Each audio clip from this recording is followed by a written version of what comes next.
Hello, my name is Bernice Bailey. I've been a volunteer for the Art of Living for the last 25 years.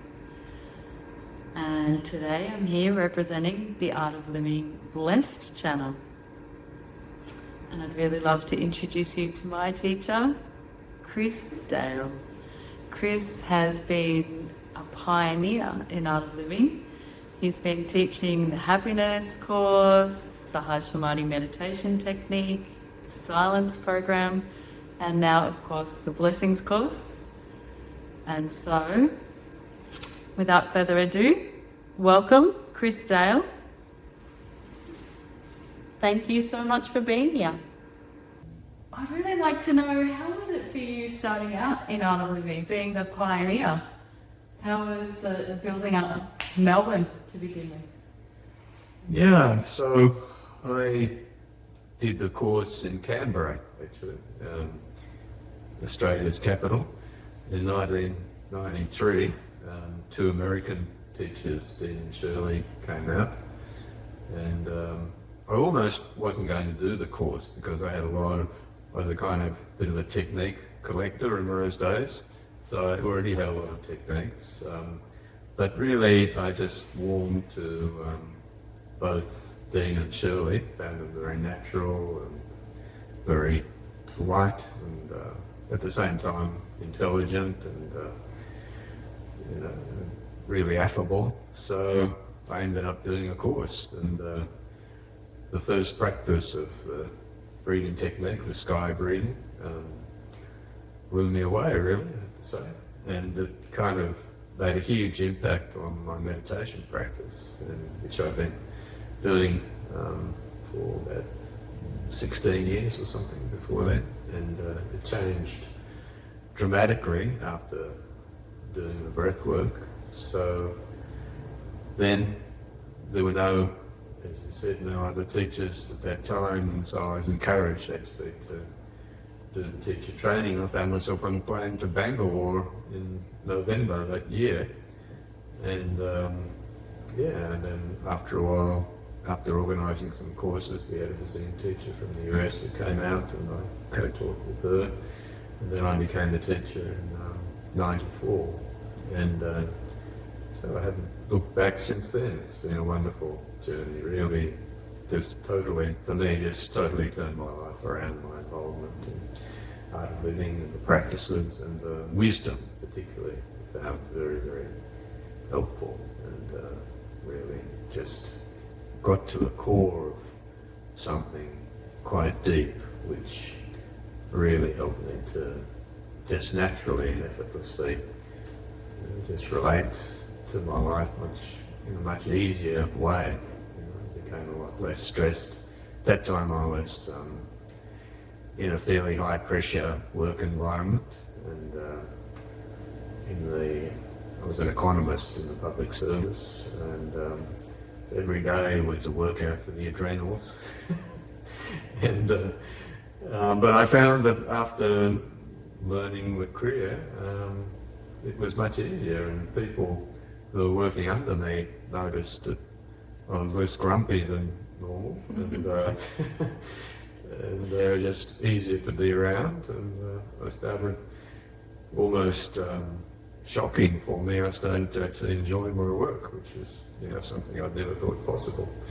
So and then in '95 actually, Gurudev visited Australia, and so it was a wonderful experience, and came again in '96, and so had a chance to interact with him quite a bit, and I really loved being in his presence, basically, and his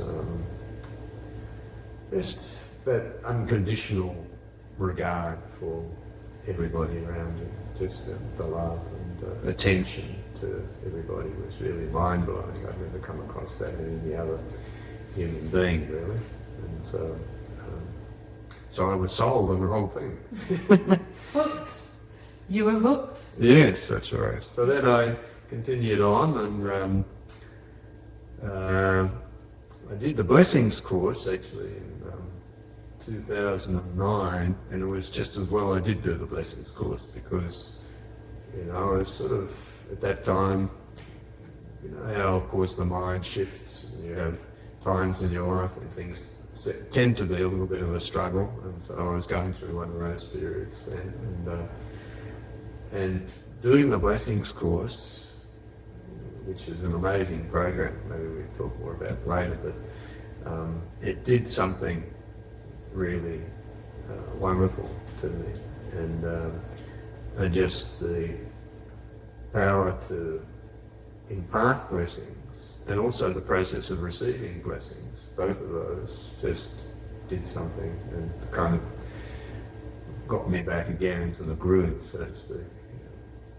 I'm curious about your first blessings course. That must have been one of the earlier, that must have been in the initial phases of... Yeah, 2009 in Bali it was actually.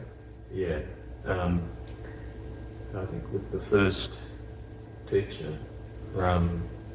Prashant, yeah. And it was just really charming, and he had a sort of innocence about him that, you know, of course, a lot of the teachers have that innocence, and it just was really captivating to me. And but it wasn't on the level of just sort of liking a person. It was on the level of he was imparting something which is just, it's hard to put in words, but probably I would say that blessings are sort of like a vibrational transmission. So when you become a blesser, the process is, the understanding is that to give blessings, you need to be in a space of contentment and fulfillment. And then it's not the blessing so much as a technique. It is a technique, but sort of you become the blessing. Your presence, when you're really in contact with that inner being and you're radiating that out, and you're not sort of feverishly wanting this and wanting that and getting upset about little things, but you're more just lodged in that space of compassion and joy and this fulfillment, really. Then, you know, whether you do any blessing or not, yes, people who come in contact with you, you know, benefit by that.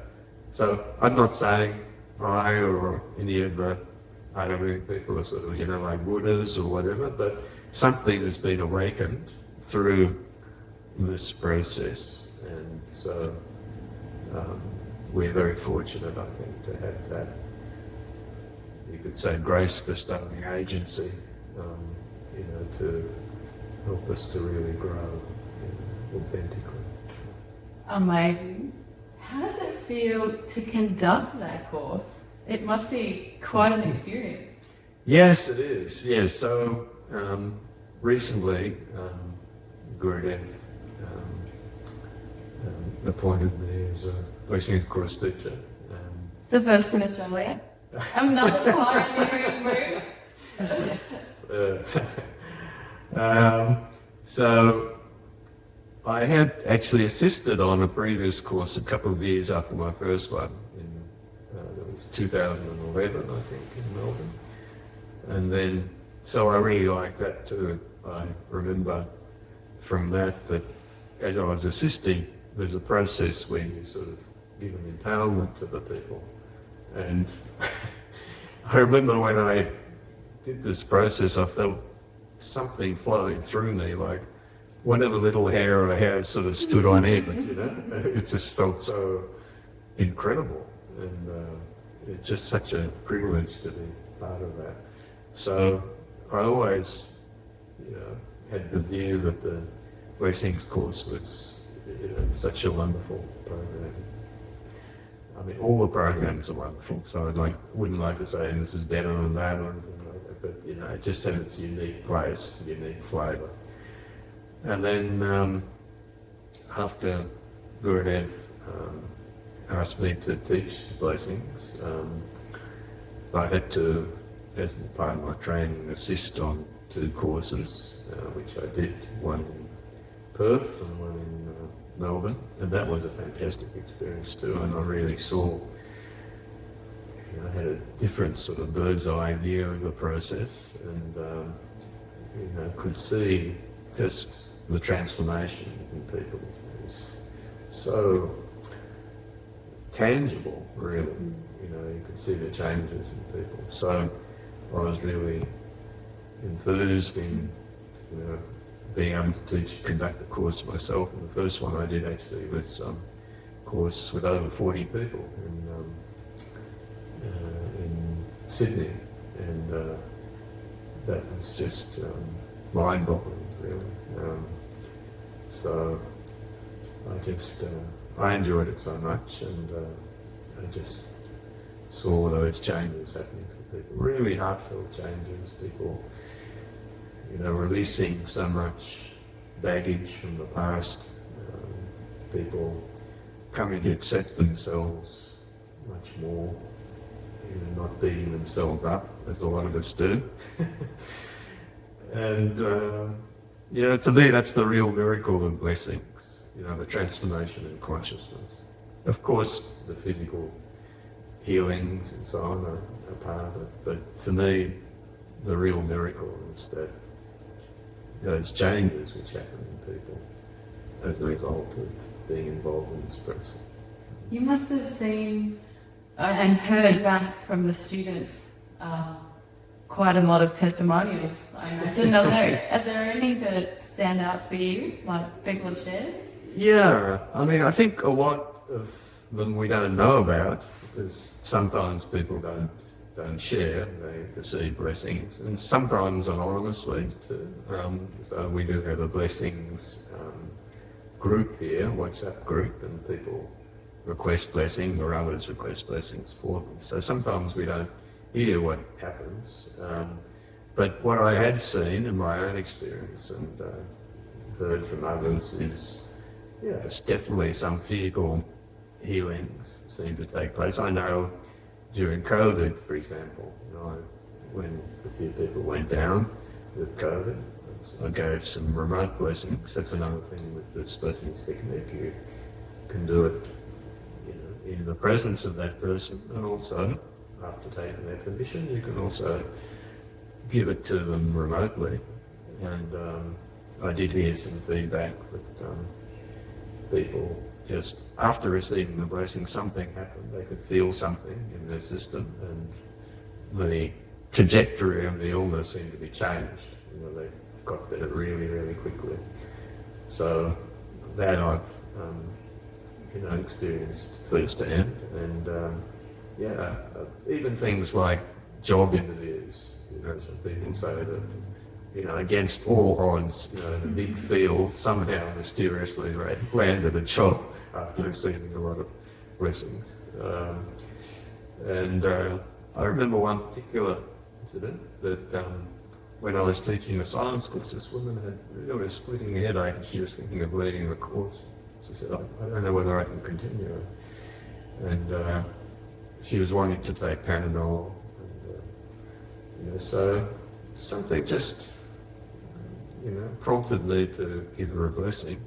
And then about 10 minutes later, she came back and said, I don't know what happened, but I don't get back anymore. So that was a kind of amazing experience I've had. But generally the feedback is, yes, there are physical healings that often happen, or somehow people recover much more quickly than they're expected to, and just generally, I think, as I said, the key thing is not so much the physical aspect of it, although that's important too, of course, but just the changes which happen. I've blessed so many people, and sometimes, a few of them have said, I really felt something, and you can see in their eyes that somehow they've gone into a sort of semi-meditative state after receiving the blessing. So, it has effects just, on so many different levels: physical, mental, emotional, and spiritual. And so yes, there are lots of stories that are around. Personally, as I said, I haven't, it's not that I get hundreds coming my way that I've heard about, but definitely there's enough there to, not that I needed validation in any way, but there's enough there to confirm, corroborate, if you like. Yeah. So it's interesting, there's these different aspects of it. There's the people who receive the blessings having transformation in their life, but you're now, as a blessings teacher, seeing also the transformations of people who become people who have the capacity to give blessings. Yes. That's a whole nother level. Yes, absolutely. So it works both ways. And people who give blessings, it's like a service, you could say. It's a service that often, when people are sick or struggling in their lives, we think, what can I do? You feel maybe helpless, but here you've got something that you can, really help them with. And that attitude of service itself is a very powerful catalyst for change for people. And the course itself structures, we were talking earlier about how contentment and fulfillment, which are natural qualities in us, just get overshadowed a little bit by stress and tension. When they start to come up more, then naturally that person's presence is a blessing. And so this course has all these unique, wonderful ways of helping it to release what's blocking that fulfillment and contentment. So then people come out of the course just feeling so much better about themselves and so much more established in the present moment and joyful, and then the blessings really flow through them in a very natural, easy way. So it's a wonderful journey to become a blesser. So and there is a kind of prerequisite to it. So Gurudev has asked that people do 2 science courses, so as well as the introductory happiness program we call it here in Australia, where you learn the sky breathing. After that, 2 science courses where you immerse yourself in deep meditation. So that is a wonderful preparation then for this process of just continuing to come to that fulfillment state. It's inevitable. It's happening for everybody. It accelerates this so much more. So, so it's a wonderful journey being a blesser. And being a blessee, as we mentioned also, is something that can catalyse change in a remarkable way. It sounds like such a natural progression of the art of living movement, where people experience their own inner peace and fulfillment, contentment, and then we share it and it feels great. Yes, that's right. And then going back to that ancient text, the Bhagavad Gita, where it says, established in yoga before action. So establishing yourself in that state of unbounded awareness, regularly visiting that state every day, doing the practices, very, very important. And from time to time coming and really giving yourself a full immersion in that, then naturally something radiates out from you. And Chris, you've been a yoga teacher, asana teacher of asana and pranayama for many, many years, as well as being a happiness program teacher, silence course teacher, blessings teacher. So I'm curious to know, in your own journey through moving through these different forms of teaching, how do you see the blessings course in the context of the physical yoga, the meditation? Yeah, I mean, all these things, all these practices, asana, pranayama, meditation, and and blessings, have something which changes the system, changes the nervous system, changes the vibration of people. Our vibes, if you like, are so important. When you meet someone who's in a negative space, you don't feel so good yourself. So after many people find that just asana, is such a wonderful technique because you bring the mind together with the breath and the body, and you're mindfully taking the system through all these different processes. And so the energy, the prana, as the yogis call it, is being enlivened. And so also your mind is becoming one-pointed. So then your vibration is being raised. Your mind is no longer caught up in regretting the past or getting anxious about the future. Your mind is more established. In some of our earlier conversations, I think you mentioned that for you, doing the asanas was actually a big step forward in your own meditation practice. Oh yeah, I started off with asanas. And in fact, I felt like from the moment I started doing asanas, I felt like myself, which is really the goal of the whole thing, is to just be ourselves. Yeah. But I felt like, especially to begin with, I wasn't really I meditated, but it wasn't effortless. Right. But the physical practice felt more natural and made me feel so natural, like myself, which I feel like that's the goal. Yes. Being natural, being yourself, that's it, yeah.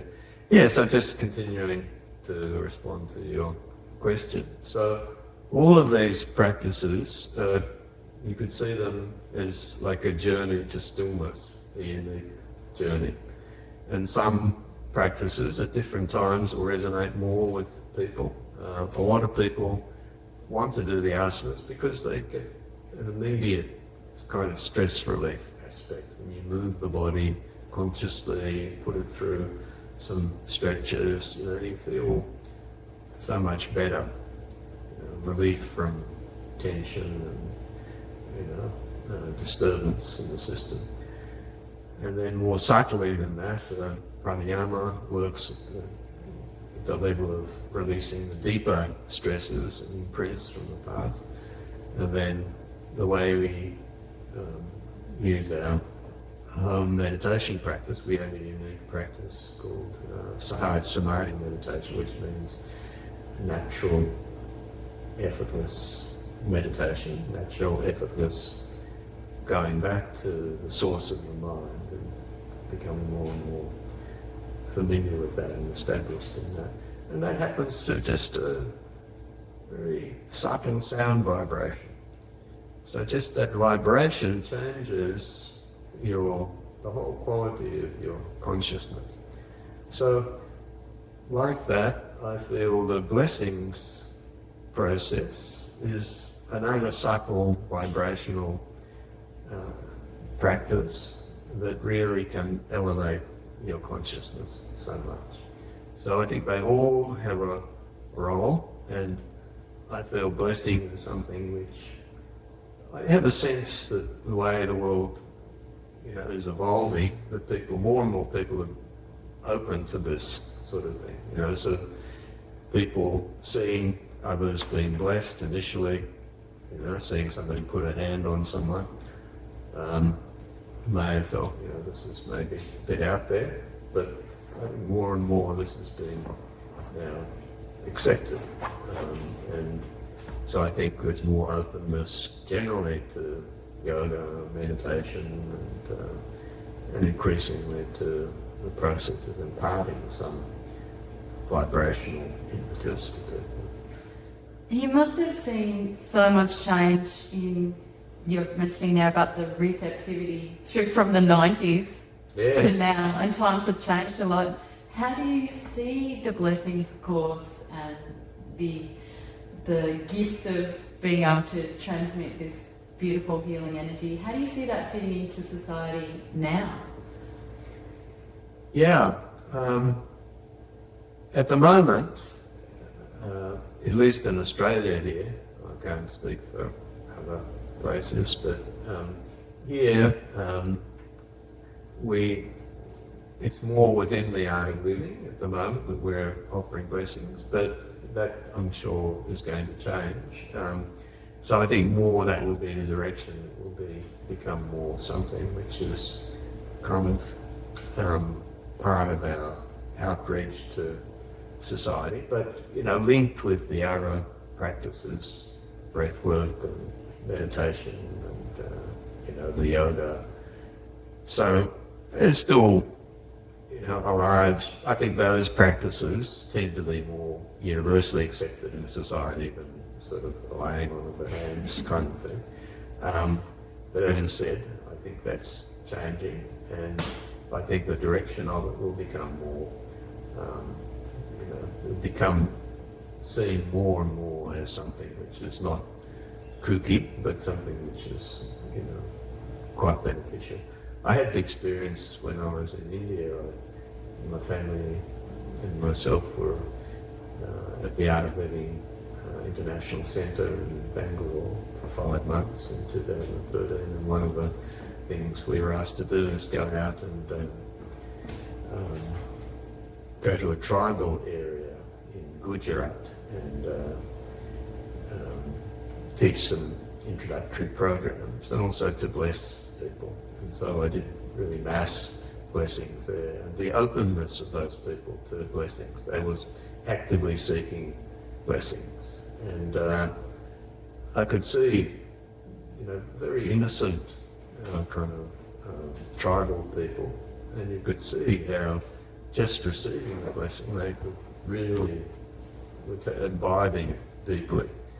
And in another occasion, when I was just walking into the town there, one person just came up to me and just sort of, bowed down at my feet. I didn't know what was going on. And then he stood up and obviously wanted a blessing. So then I put my hand on his head and he started just sort of convulsing and shaking. And then after that, he again bowed at my feet and then left. It's a total stranger. Yeah, it's total stranger. So I don't know how he knew I was a blessing. He wasn't one of the people in that village that I was, where we were located. So The cultural norms are so different. Yeah. Like, people are definitely so receptive yeah, to receive. It's like something you understand from a child is that in these other more traditional cultures, that if you want to do something, you ask the oldest person in the home or the wisest person in your family for their blessing. And when they give their blessing, then you can go ahead. Phoebe's a bit restless. Then you can go ahead and do the thing that you wanted to do with some Yes. positive energy behind Yes, it. yes. And we don't really have that in our Australian in my kind of white Australian upbringing. I guess I was born up Christian, so Yeah. there's something like that in Christianity? I think so, yes. I mean, the idea that elders are sort of repositories of, kind of peace, and that their presence can, give you something, impart something very beautiful. I mean, my own experience, I had a paternal grandfather who I really liked, even though he was sort of a bit of a black sheep of the family.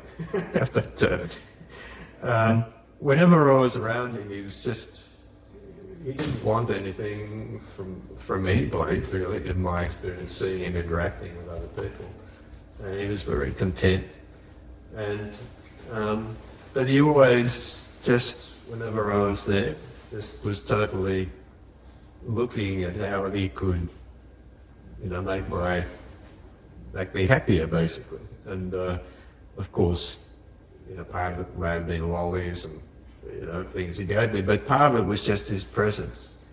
Someone who was very content and wasn't interested in, laying down the law or trying to change me or anything like that, but just was totally accepting and just giving, just radiating this presence of love and unconditional acceptance. And so there are many older people who have that. Not all of them, of course, but many of them do.